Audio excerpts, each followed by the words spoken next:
give up, don't give up, don't give up, don't give up your day job. Yes, people. Welcome to Don't Give Up Your Day Job, the podcast dedicated to funny, honest, and sometimes pretty darn deep takes on the different jobs people have had to do in pursuit of their dreams. Now, I'm James. I'm Joey. A.K.A. The Bone Brothers. The Bone Brothers. We're still doing it. Now, today, we have a very, very special guest joining us in the studio from a life not too long ago in the 9 till 5 grind of recruitment to travelling the world, working on yachts and gaining a pretty impressive following on social media in the process whilst documenting her journeys. Liberty Nogueira. Hello, thanks Hi, Lib. for having me, How guys. you doing? Very well, thank you. Such an honour to have you on, mate. It's been one of the great things about doing this podcast, right, that we've discovered is, firstly, the varied guests that we have on, but the way we've gone about getting people involved, essentially. Joey, it was a great way to come across Lib, wasn't it? So, whilst on the show, our show, Road to a Million, we one of our producers, Lily, who, shout out Lily. Lily Clark. Lily, legend. Lovely girl. We sort of were chatting to her, said we were thinking about doing a podcast. Did she have any tips? Did she have any ideas of guests and all that? And God bless her soul, man. She was like, yeah, I can help you out with that. A friend of mine, Liberty, has, as James said, left a 9 to 5 and is now working on yachts and all that. We were like, this is splendid.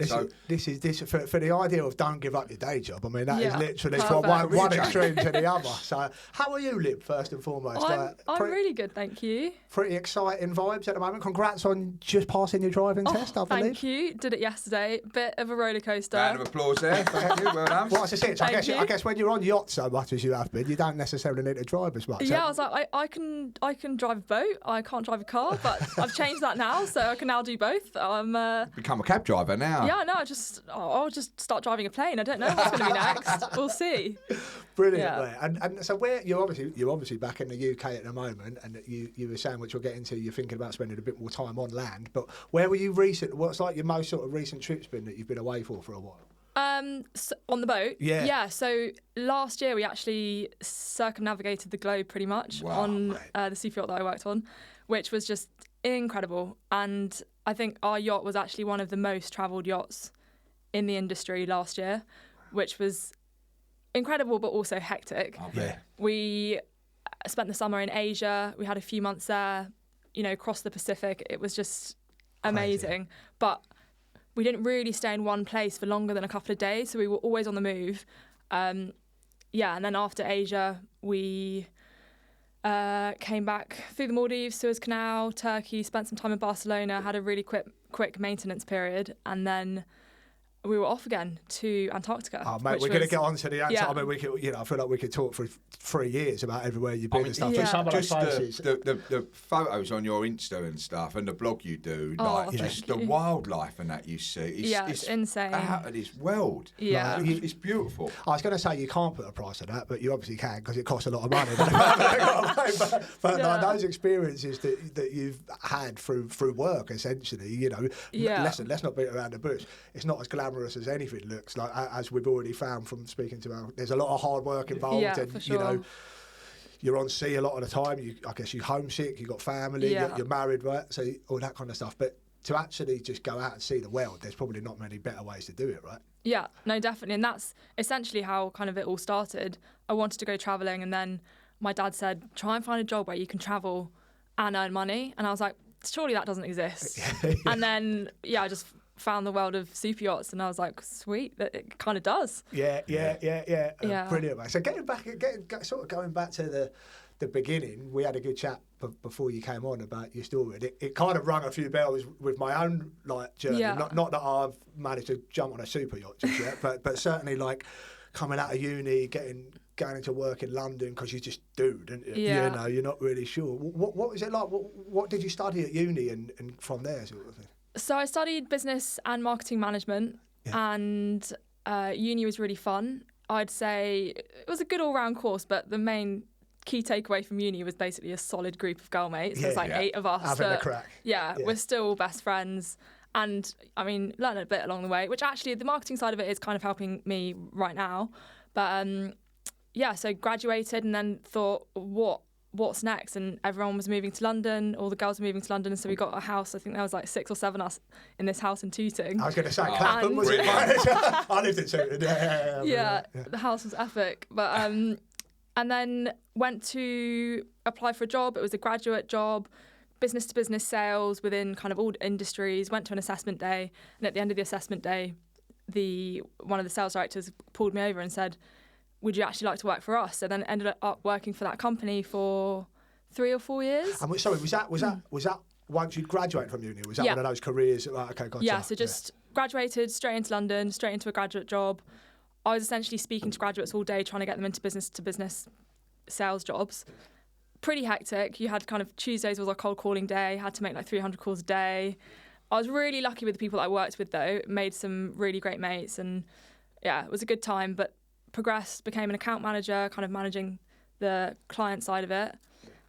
And then, yeah, it just wasn't really for me anymore. Weren't for you. Yeah. So the grind sort of got to you. It was like, you know, do I want to be in this career for the rest of my life? Yeah. I mean, that's generally, you know, that's what happened with me. I was sparking and I thought, I can't be doing this all the time. I don't want to be getting on my hands and knees all the time. I mean, I'm back in it now, unfortunately, but it was a full circle. But it's good to see that it's not just, you know, anyone can think, well, I want to change, I want to do something. So yeah, tell us a bit more how that went ago. Yeah, so it was a thought in the back of my mind when I left the graduate job, and then I ended up working for one of my clients just to give the London go another stint and kind of see what it was at. And it was very much a startup vibe of a company, unlimited holiday, you could do your own hours. I'd be off. You got their number. Yeah, I was going to say. I was a business development representative, so I was booking meetings for the senior salespeople. On paper, it was great, but I wasn't being challenged. I knew that I wanted to go travelling. I'd visited my brother in Bali and thought, I could do this. Yeah, yeah. And you want to live, didn't you? Although London was amazing, I was out with some of my best mates. There was always someone doing something in a pub, having dinner or whatever. But I think it also can be quite lonely. Like other friends of mine were getting boyfriends. My sister had a long-term boyfriend, and you know, I had been pretty much like single for like 4 years. I mean, I wasn't really kind of looking for it at that time, but it was creeping up in my mind that I'm 26. Everyone says that you should have your life sorted by 30. Yeah. I now know that that's complete rubbish. Yeah. I'll be 80 still thinking about what's next, you know what I mean? But it was definitely a thought going through my brain. I didn't have a boyfriend, didn't have any house savings or just even anything considerable in terms of savings for a future that I wanted, and I didn't have a dog. And those are like 3 things that I really wanted. But you know what? You knew what you wanted, which is what a lot of people can't. I remember it so well. I remember coming out of uni, you know, it was just really just creative, really. Love music, love writing, that sort of thing, but had to earn money, you know, had no money and was at my mum's and stuff from there. And then got a job, which on paper was a great gig, like working for a media agency. You're out 3-4 nights a week, all for again. Still got friends from those days now, because you make the job is almost secondary to hanging out with people and stuff. So in the short term, it was like, this is great. Like you're living in the moment, a bit like uni sort of vibes. But then if you kind of do have aspirations, not even money driven stuff, but just aspirations to just not even know what you want to do, but get out there and just experience something a little bit different. It started to dawn on me quite quickly, like, this is literally it for the next 30 years, if it's going to be that. And you just have to make that change. It's the frightening side of like, whoa, hold on a minute, I'm getting too adult, I'm growing up too fast. I think whether you're working on site, whether you come out of uni, whether you've got a graduate job, whether you whatever, if you want to just do something different or you want to travel, there is, and like when you're in your mid-20s, you realise now nobody's got their life sorted unless they're a special kind of being. But it looks you look at the outside world, it looks like everyone's like pushing forward and you're just getting left behind. And it's making that jump, isn't it? So, for sure. So how did you jump into? How did the yacht world come around in that?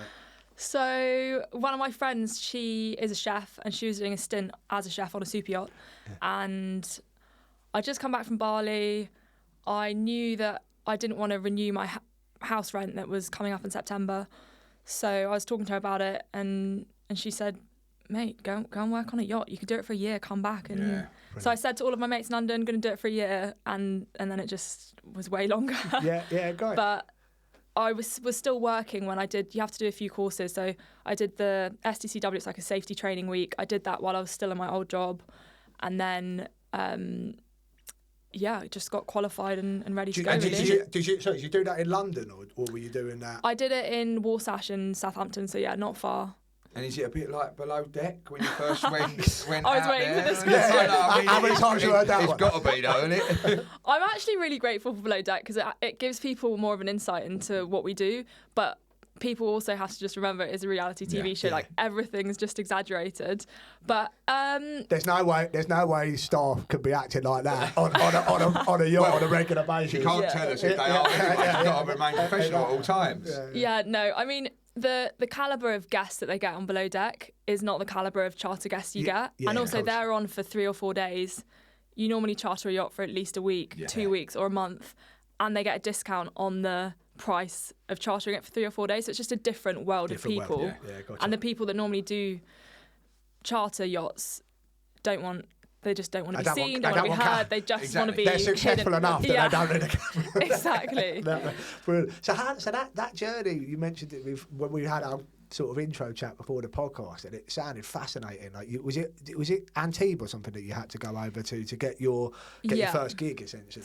Yeah. So I mean, looking back on it now, it was a bit risky doing it, but it didn't feel like it at the time, which I guess was good. But I just booked a flight to Antibes in the south of France. So there's 2 yachty hubs. Beautiful place. Yeah, really nice. Love South France. You either go to Palma or to Antibes, and Antibes it's a bit more popular in terms of getting a job.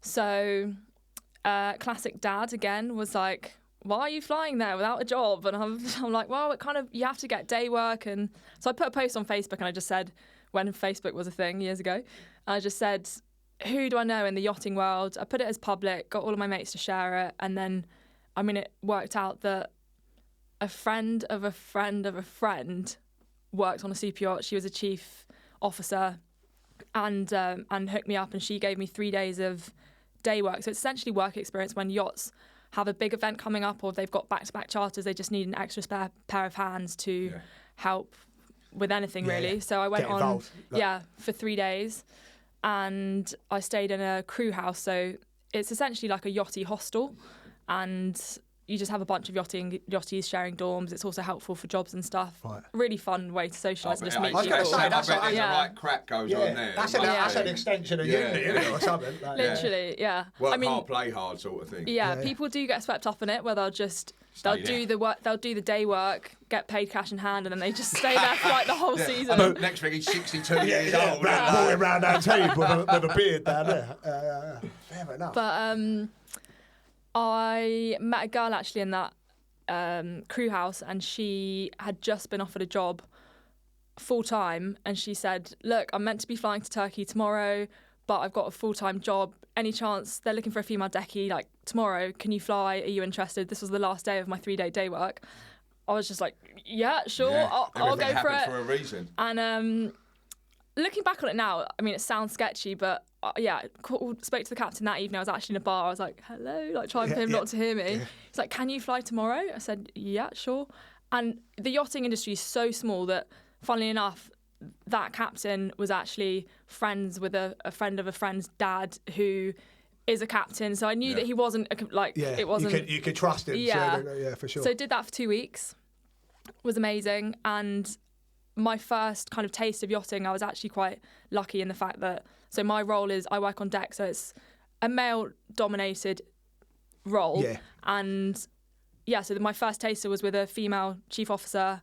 On this job, it was with a female bosun and a female chief officer, which was amazing. Brilliant. And then got back from Turkey and didn't have a job for 6 weeks. Sorry, how long was the Turkey? 2 weeks. 2 weeks. Yeah. And just so myself, us two, and anyone listening, just define what a bosun is on the yacht. So you've got different ranks. So you start off as a junior deckhand or a deckhand, and you're basically a glorified cleaner on the exterior of the yacht. You also help with the operation side of it. So when the boss is on, everything to do with like launching the jet skis, driving the smaller tenders, helping with guest operations, getting them ashore if you're at anchor, doing like safety checks and things like that. Then you progress, you can be like a lead deckhand, so you're kind of managing the junior guys. and then you become a bosun where you are managing the deck team essentially outside, and you're just one below a chief officer or a second officer, and he's the right-hand man to the captain. Right, So, gotcha. Yeah. But you're all in close he quarters or as she, well. that's totally. quite sense to me. Is But, it, you say it's very male-dominated. In the period, how long was it, like 6 years or something? That you about 7 years, I've been yachting. Have you seen a change with like more women coming on board and that sort of thing? Like, for sure. It got grown? And That's good to know. It's definitely going in the right direction. I'd be so excited when we'd pull into port and I'd see another girl on deck on another yacht. I'd be like, go. But you see a lot more of it now, and there's still a lot of change to be done and work to be done. Like, I've been very lucky with the captains, chief engineers, kind of senior people that I've worked with, that they don't see me as a female bosun or a female deckie. Yeah. They just see me as Lib, bosun or deckie. You really hope that's the case. Like, I think once people start working together, unless someone's an arsehole, you're all in the same. You're literally in the same boat. Excuse the pun. You're working, as a team, aren't you? And you've just all got to pull your weight and get everything done as best as you can do. And don't matter if you're male, female, whatever. Just get it done, so then you can, relax afterwards. Yeah. No, I mean, I have friends that haven't had it so easy, where people just are still quite sexist, but I've been really lucky, so I can't complain in that respect. Glad to hear. And did you like those sort of early gigs? I mean, it's a different world to starting a new job where you're in an office, where sure, you can be excited, you can be nervous, but there's a routine to it. Whereas like that, it's an adrenaline fueled thing as much as anything, right? Like you're here and everywhere. Like, did you just feel like, wow, like 3 months ago, I'm working in recruitment or whatever. Yeah. And now I'm doing this. Like, were you like, and I guess, I know you said before, like you wanted to find a boyfriend and a dog and that, but you're also like living the life at the same time. Do you know what I mean? Was it an exciting period, like the one thing to the next? Yeah, really exciting. I with the jobs that I had, I kind of progressed in terms of kind of easing into the industry, if you can say that. So my first kind of temp job I got for the winter, working in Gulf Juan, not far from Antibes, and the boss was only on like 2 weeks of the 4 months I was there. So it was a lot of maintenance, kind of learning everything basically, like doing washdowns and detailing and stuff. And I mean, it was great. We'd finish on Fridays at midday, and we'd drive to the mountains, go skiing, and then I just thought like this. You can't do, obviously because of the location, but you just don't do this. I wish we'd won a bit more money on like we would have bought a canoe boat. It's a dream. I mean, it sounds fantastic. I mean, obviously, like you say, hard work. You've got to be sensible as well, because you could fall in and drown. Yeah. But there must be such a great, like, once work's finished, work's done. That social crack and that. It sounds brilliant, doesn't it? I mean, and the places you've been around. Yeah, it's amazing. You meet so many. Well, you meet and you're forced to live with a bunch of people that you'd never really do that. Yeah. In any other way, working on these boats, ships. Different ages, different cultures, different ranks that, at the beginning you have to learn, like the politics of it all, but. Yeah, I mean, in its own way, it is a bit like going into the Navy or the military or something like that, where you're sort of all thrown together in quite close quarters, and you've got, you've got a job to do at the end of the day. Like those sort of early periods, then when you first started, what sort of places did you go to that just blew your mind? So my first 2 temp jobs. The first one, like I said, we didn't really do much travelling. The second one, I was in Athens a lot, and we didn't do much travelling on the yacht, but Athens was epic. Really cool rooftop bars and stuff, and we had quite a lot of time off to go exploring. And then I got on the boat that I was on for the 6-year stint, and I was hired in the middle of summer, in the middle of their like most important summer trip, and it was just in the deep end. We were going around the Med, going to places that, I mean, I didn't even really know existed, like Portofino, Positano, like all the amazing places. The places you see in like in movies, the Royal Family in Hello magazine or something like that. 100%. And it was just, had a really cool captain actually. We were next to this mountain, and I think it was Portofino, Positano, I can't remember. And he was just looking at it. We were anchored next to him. He was like, "Let's all go hike that tomorrow morning." And the boss was on. And we all woke up at 4 a.m. Half the crew went, hiked up this mountain, came back for 8 a.m. And I was just like, this is epic. I mean, I'm tired, but it's so cool. Yeah. I mean, when we did Road to a Million, all the cameramen and the crew and stuff, and the girls as well, like, they would do things like that. On their downtime, it was like, right, let's make a plan, because they work 18-hour, 20-hour days. Yeah. But on their downtime, they're like, let's not just they like a beer and they have a good, they like that side of things, but it's like, let's actually do something. Let's climb that mountain, let's do that hike, let's go for this swim. It's fully adrenaline fueled and energy, and I actually, I'm trying to do that now with my kids and that. And like, let's not waste a day. Let's go out and do something. I think also those don't like that. Seeing the guys do it, they're the moments when you're grafting really hard, but you do need those moments to remind yourself this isn't a traditional job. Yeah. Like, let's make the most of those opportunities. Because if you're coming out of an office, which you are. The craziest you're getting is going to the pub at the end of the road. You know what I mean? So it gets a bit boring. It is mixing it up.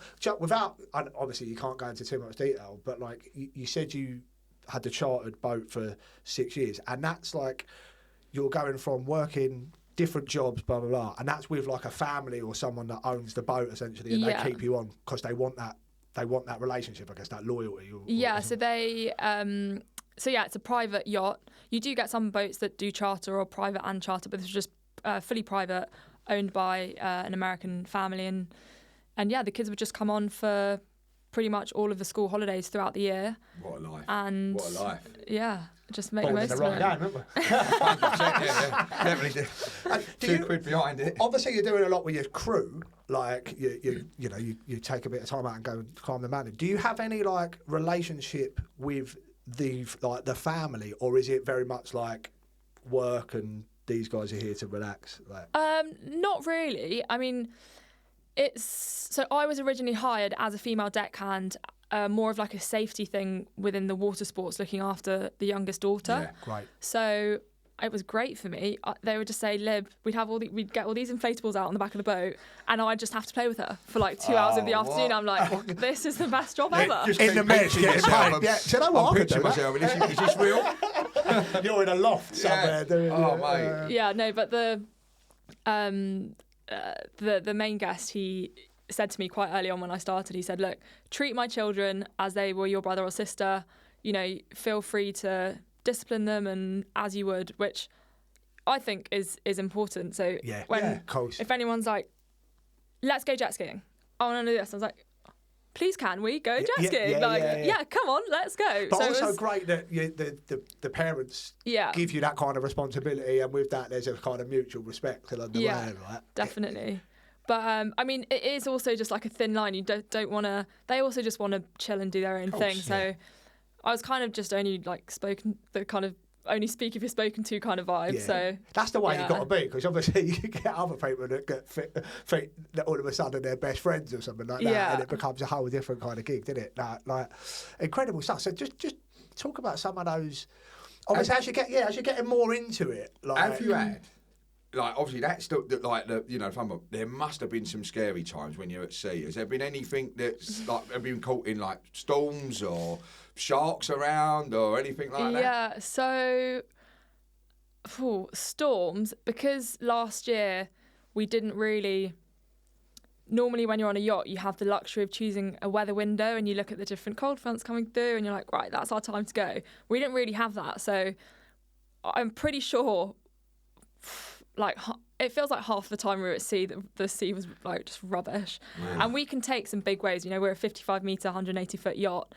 And yeah, there was definitely, and it also depends on the angles of the wind and like where the wind direction is and the swell and stuff. But the worst is if you're going head into it and it's like short swell, you're just getting smashed constantly. Yeah. And if they're massive waves, like the biggest we've had was probably like 4 metres, which... Yeah, that's big. It's just tiring as well. Yeah, I don't get seasick, but it just tires you out. I was seasick on the glass bottom boat in Ibiza this year. Do you know what? I've got to say, it's a slightly different situation, but Delphine, my girlfriend who's French, and we got the ferry back from Roscoff in Brittany back to Plymouth just over Christmas and that, and it, like, we were asleep in the cabin, and I never really got seasick or nothing like that, but when This time was It horrendous. rolls. It goes for 8. You just know that it's awful. Yeah. Because there's no let up at all, is there? Yeah, Like, the gnarliest body of water I'd say in the world is from the most southern point of Chile to Antarctica. It's called Drake's Passage. yes. And I was just on TikTok the whole time looking at all these videos of all these. So it's not really like cruise ships, but it's like expedition big boats that go through, and you have to choose a weather window for that because otherwise, like, Yeah, you're in I was trouble. googling it, and waves can get up to like 18 meters. Jeez. that ain't And, fun. I don't care where you are. We were coming round to get to Punta Arenas, and we had to pretty much like, I think we were leaving Punta Arenas, I can't remember. We had to seek shelter basically because we had like 60 knots of wind. The waves were getting real gnarly, and we just had to find a little bay, stay there for the night, and then we were waiting for the Drake's Passage to chill out a For it to bit calm before we down. could go down. Yeah, that is a dot. That's frightening. All down that Yeah. part of the world, is it like the South Georgia, the Weddell, like all that sort of area? Yeah, because because you've got 3 different oceans that basically converge, and they just when they mix together, they're not happy. They don't mix But- well. Yeah. Interesting cocktail, isn't it? Tell us a little bit about Antarctica then, because that just seems like one of them places you and I would love to go. We thought we might have been going there on Road to a Million because obviously Bond and that's Amazing. been Yeah. round there, but obviously we blew out, couldn't fire a gun. First So time we saw a bit of snow, we were out. So there we go. No, Antarctica was just insane. Normally, in most of the places that we go to, I'll have a little Google before and have a look on Google Images to see what it looks like. But I didn't do that this time. I was like, I want it to be a complete surprise, and it was just epic. Seeing my first iceberg, that was Amazing. incredible. And Hopefully you swerved it. All right. Yeah. Yeah. iceberg ahead. No. We were there for 2 weeks, and I was on the early shift, so I started at 5 a.m. and I was the only person up at 5 a.m. and I've never been anywhere so quiet, just silent, beautiful. Like, I've been skiing and seen some like, beautiful mountains, and obviously working on the ocean, you see the ocean, but I've never seen both together in such a just open like serene place. It was incredible. Obviously, there's like plenty of people go there for all manner of reasons these days, but it is one of the most remote places on earth still, isn't it, in terms of being untouched? It's one of the dreams, actually, talking about travelling. I think, I'd absolutely love to go there. And we can't forget you. We'll give you social channels a plug, because that's how we thank first you. were seeing your stuff. We saw the Antarctica stuff. It's like, we've got to get lit. I sat there like for half hour just going through. Wow, that's amazing! Like, looking at whales and it's incredible. brilliant. Flying on TikTok and Instagram. Yeah. What's to remind everyone of your social channel? Instagram, it's travel_with_liberty, and then TikTok's just all one, travel with liberty. Right. So if you Thanks. want any whether you want to work in yachts or you just want some location inspiration, check it out. Well, yeah, just some nice Thank you. pictures. to Yeah, look at exactly. when you're While- at work, while in you- your office or up in a loft. While you want to dream big, Yeah. check out Liberty Fit. Thank you. We must, from a more personal point of view, like we talked about the work stuff and that, but being away, it's obviously quite a small world, I guess. You don't get to meet as many people, but you managed to meet your husband on there. So how did that come about? That's a great little story. Yeah, so I met him pretty early on in my yachting career. So I had just got my second temp job in Athens, and everything was falling into place. I was just really happy. Everything was going in the right direction. Wasn't really thinking about boys or anything. And my friend Stephen, who I was in a crew house with, he pulled in to the port we were in a few boats down, and he said, "Sick, we're together, haven't seen you like in a few months, like let's all meet up with our crew." So all of our crew went for a walk up the Acropolis in Athens, amazing. And then Stephen said, "Oh, we're waiting for one of our deckies. He's landed from South Africa. He's going to come meet us." So we all went to a rooftop bar for a few gin and tonics and met Byron, and that was it, really. The rest is history. Yeah, There you go. So that's when you're not looking for romance, it comes and gets I you know, there. It's true, you isn't it? always It's say so that. They true. do say that, yeah. It is very true. But we had some really fun dates in Athens for like a month, and then he's like, "Cool, so my boat's leaving now, not sure when I'm going to see you. What do I call you?" And I was like, "You can call me Lib." He's like, "Well, I want to call you my girlfriend." And I was like, he went to the toilet. I'm like texting Smooth my talk. mum and my sister, like, "Oh my God, I think I've got a boyfriend." And As soon as you leave recruitment, that's all you need to do. You know what I mean? yeah, no, we've been very lucky though. We did long distance for 2 years. and the boat that he was on was pretty much in the same part of the world of the boat that I was on. So, you know, we'd be in St Martin, they'd be in St Thomas, and, you know, we'd fly. I'd probably say that I spent most of my money on flights and hotels, and also it doesn't help the room It's really obviously bougie. paid off because you're now married. Yeah, true.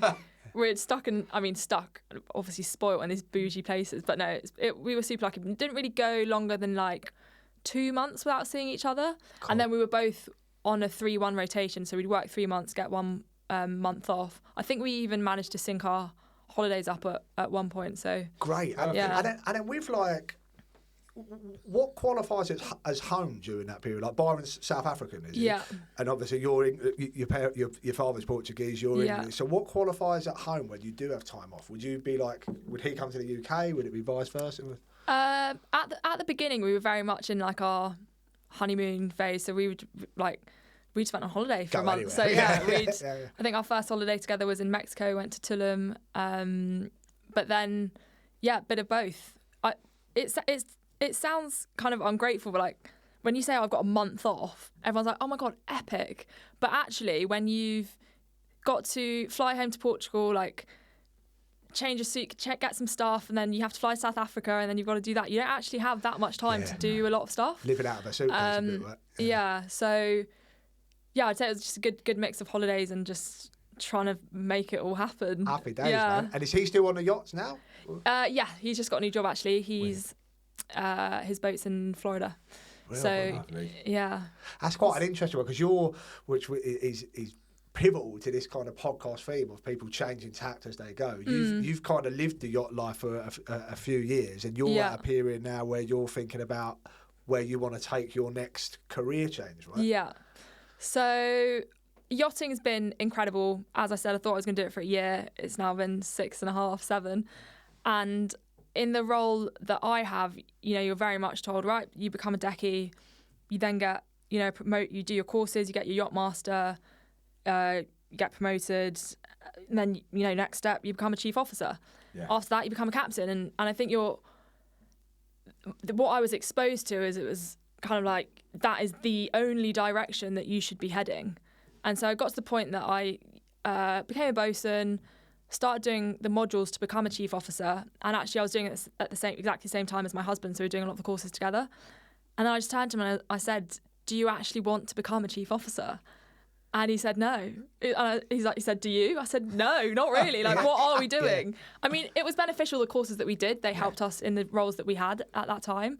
But yeah, no, I mean, it just didn't really align with the goals that I have now. A bit like a traditional career on site or in an office where you think, you know, you get promoted to account manager, you become account director, you know what I mean?